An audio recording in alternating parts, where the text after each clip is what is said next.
saya ada sedikit pengumuman untuk peminat-peminat softball yang ada di negeri Johor dan sewaktu dengannya. Okey, untuk pengumuman pertama, so glove yang dijanjikan oleh founder Pokone Sport yang dia nak post pada saya dah sampai. So setakat ni saya tak tengok secara detail lagi dan saya belum try, baru je dapat. Okey. So kat sini dia post dalam warna biru dengan warna pink. Test. Okey.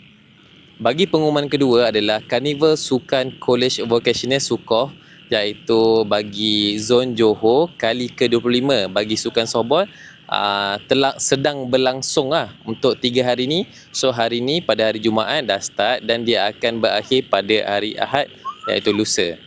Boleh datang tengok sebab dia punya kejohanan berlangsung di SMKA Haji Muhammad Yassin Muar.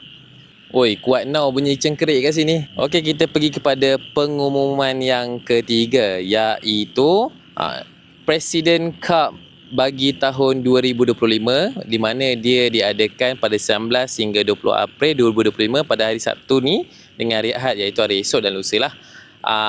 So dekat mana dia diadakan? Dia akan diadakan di Padang UTM Johor Bahru. So siapa pasukan yang akan menyertai bagi Presiden Cup ni? Ada 3 negara yang akan join, iaitu Singapura, Malaysia dan juga Thailand. So 3 negara ni akan berentak bagi 2 kategori, bawah 23 tahun, kategori lelaki dan kategori perempuan. So dengan ini saya nak mengucapkan good luck kepada player-player yang menyertai kejohanan di Sukoh di Muar dan juga player-player yang mewakili Malaysia dalam Presiden Cup 2025 ni.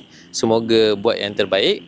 Dan akhir sekali, so insya-Allah kalau siapa-siapa yang dekat Johor lah, terutama sekali Johor Bahru, yang nak try pakai glove ni tapi yang saiz sama tangan dengan saya, saiz S, boleh komen kat bawah. Kalau saya ada free, saya ada masa, saya boleh pergi tempat tu, saya cubalah.